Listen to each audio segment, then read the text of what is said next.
Hallelujah. Apostle जी, इस बहन की बहुत ही अमेजिंग टेस्टमनी है। इस बहन का नाम प्रियंका है और ये बहन खुद एमबीबीएस डॉक्टर हैं।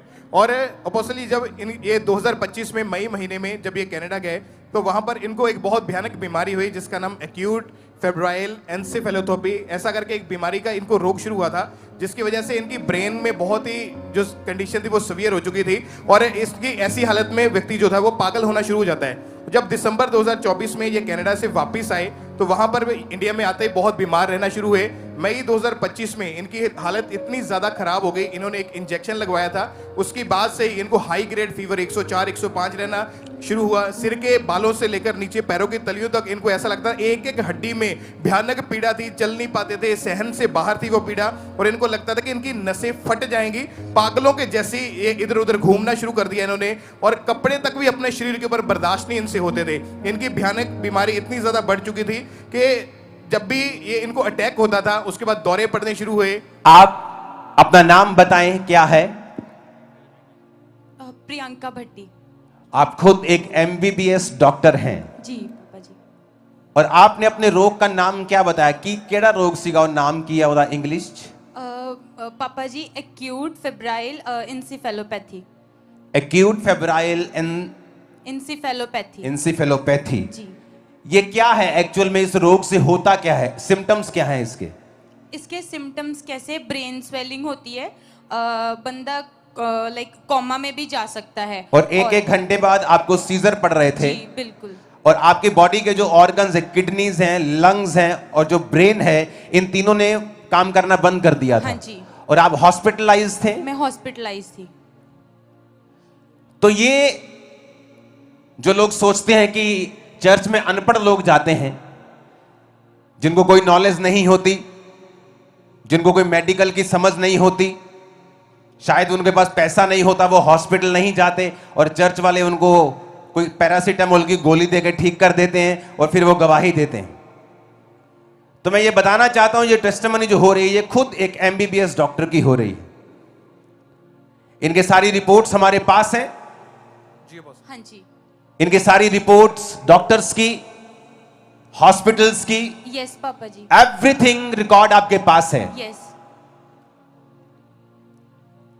और जब सीजर पड़ते थे, जो ब्रेन डैमेज हुआ, जो किडनी काम नहीं करती थी, लंग्स काम नहीं करते थे, वो सारा कुछ डॉक्यूमेंटेड आपके पास है। हाँ जी पापा जी। लाखों रुपया आप डाइपर्स लगाते थे क्योंकि आपको पैरालाइज हो चुका था। हाँ जी। और डॉक्टर ने क्या कहा था कि आपके इंटरनल जो ऑर्गन डैमेज है, मेमोरी लॉस हो जाएगी, लंबे समय तक दवाइयां चलेंगी और पैरालाइज।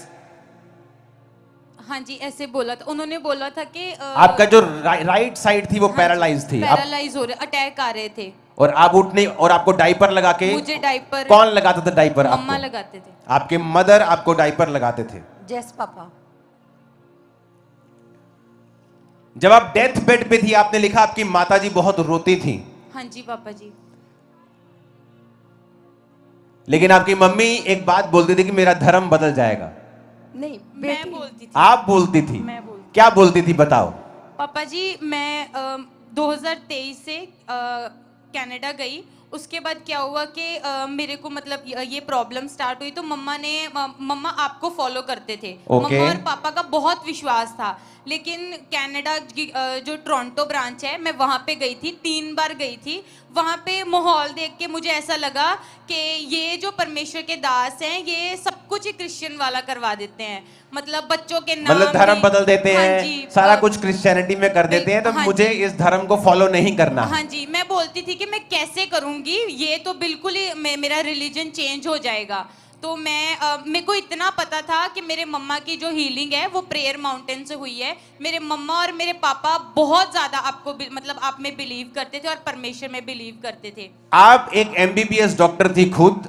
हाँ जी। आप चर्च में गई और आपने कहा कि नहीं, ये धर्म बदलते हैं तो मुझे ये फॉलो नहीं करना। हाँ जी। उसके बाद आपकी तबीयत बिगड़ गई, आप वापस आ गई पंजाब में, हॉस्पिटलाइज हुई। हाँ जी। एक घंटे बाद सीजर आने लगे, बॉडी पैरालाइज होने लगी। हाँ जी। आपको डाइपर लगा के रखने पड़े। हाँ आपका किडनी, लंग्स एंड ब्रेन ने काम करना बंद कर दिया। हाँ जी। आप टोटल हॉस्पिटलाइज थी। आपकी मदर परमेश्वर को जानती थी। हाँ जी। और वो आपको परमेश्वर के बारे में बताती रही। हाँ जी। और वो आपको प्रार्थना सुनाती रही। हाँ जी।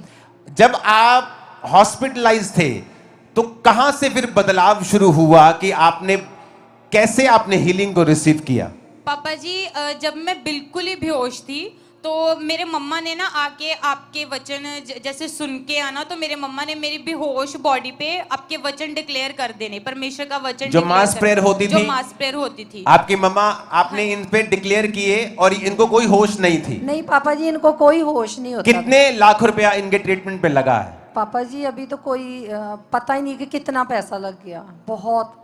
और जब ये सीजर आते थे इसको आपको पेन्स आपको भी होती होंगी कि आपकी बेटी है जो वो डेथ बेड पे चली गई है, अब डायपर लगा रहे हैं, पैरालाइज हो गया, अब किडनी काम नहीं कर रही है। जी जी। और लेकिन आपका विश्वास परमेश्वर पे था। पापा जी मैं बोलती हूँ कि मेरी बेटी 2 बार जिंदा हुई है, 2 बार डेड हो गई थी और खुदा ने इसको जिंदा किया।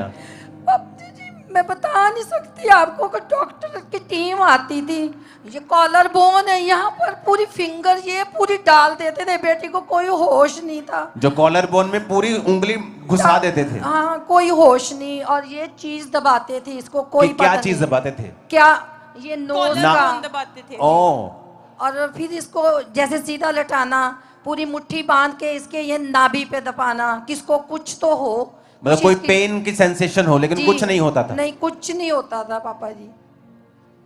और आपने कहा कि डॉक्टर्स की पूरी टीम इसके साथ खड़ी होती थी जी, जी, इसका जी, ट्रीटमेंट करने के जी लिए। जी। और जब आपने इसको 91 साम डिक्लेयर किया, जब चर्च पे प्रार्थना हो रही थी, डिक्लेयर किया, जी, क्या हुआ इसकी बॉडी पर उस समय जब प्रार्थना हुई तो क्या हुआ इस पर? पापा जी मैं जब भी खुद 91 शाम को पढ़ती थी, मुझे ऐसे लगता था जैसे 12 साल की रोगन का विश्वास था कि मैं प्रभु के पल्ले को छूंगी। तो मेरा विश्वास ऐसा था कि मैं 91 जमूर पढ़ूंगी, मेरी सामर्थ प्रभु की मेरी बेटी के अंदर जाएगी। और जितनी मेरी तारीफ कर सकते हो कर दो, खुदा बता। और मेरी बेटी जिंदा हो जाएगी। आपने लिखा, आपने प्रेयर को रिसीव किया, 91 साम डिक्लेयर किया, जी आपकी बेटी के मुर्दा शरीर में सामर्थ एंटर हुई जी जी और इसको एकदम होश आई जी जी और बॉडी रिकवर होने लगी। जी। आपने लिखा डॉक्टर शॉक्ड थे। हाँ जी। क्यों शॉक थे वो? पापा जी डॉक्टर्स इसलिए शॉक थे, वो बोलते थे, वो ना जब मेरे को चेक करने आते थे तो वो अपने कलीग से बात करते थे, मैं बेहोश होती मतलब सोई होती थी, तो उन्होंने आके बोलना कि इसका रूट कॉज नहीं हमें समझ में आता, ये इतनी जल्दी रिकवर हो रही है, जो जो चीजें इसकी हीलिंग के बाद उससे कहा कि मुझे समझ नहीं आ रहा है रिकवर कैसे हो रही है। रिकवर कैसे हो रही है, वो बार बार यही चीज बोलते थे। मैं उनको पूछती थी कि मेरे को घर भेज दो, मेरे को भी घर जाना है। उन्होंने मेरे को एक ही आंसर करना कि तू जिस कंडीशन में आ जाओ ऊपर आ, ले आओ सजा। लो सबूत के सदा यीशु जिंदा है, लोगों आचक लो सबूत के सदा यीशु जिंदा है। छोड़ दो उसको। मेरा यीशु आने बचाऊंगा, मामा को लेके आ। मेरा यीशु आने बचाऊंगा, ते आराम भी देता है। आचक लो सबूत के सदा यीशु जिंदा है, लोगों आचक लो सबूत के सदा यीशु जिंदा है। जोर से कहो हालेलुया। Hallelujah hallelujah. आप कहाँ रहते, अपना एड्रेस बताओ। पापा जी जहाँ पर अपनी ब्रांच अभी आपके जो पावन पर चरण पड़े, यहाँ मेरा आप मायका- अमृतसर के हो? मैं यहाँ मेरा मायका है।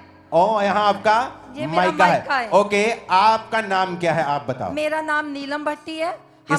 आपकी लड़की का नाम? बेटी का प्रियंका नाम भट्टी। प्रियंका भट्टी है। प्रियंका भट्टी। आपके हस्बैंड यानी इनके पापा का नाम? कुलदीप सिंह भट्टी। कुलदीप सिंह। और आपका जो एड्रेस है राम तीरथ रोड अमृतसर। हाँ जी। और आपके ससुर जी का नाम क्या है? महेंद्र सिंह। तो जाओ पता करो कि क्या हुआ है, और अगर ये झूठ है तो आ जाओ, फिर बात करते हैं। और अगर ये सच है तो तुम भी जीसस क्राइस्ट पे बिलीव करो कि वो तुम्हारा धर्म नहीं जीवन बदलने के लिए आए। सुना, कहते जी गरीबों का धर्म परिवर्तित हो, गरीबों को शोषित किया जा रहा है। ये एमबीबीएस डॉक्टर है आपके सामने खड़ी। 2004 में मैं कंप्यूटर इंजीनियर था, और जब मैं मसीह में आया मैंने भी चेक किया था, मुझे लगता है शायद ये धर्म बदलते हैं, लेकिन मेरे सामने बैठ जाओ। मैं चर्च में था और एक हिंदू व्यक्ति आया और मेरे पास्टर ने उस पर ले हैंड किया और अगले दिन वो थोड़ा थोड़ा चल रहा था, उसे उठाकर लेके आए थे।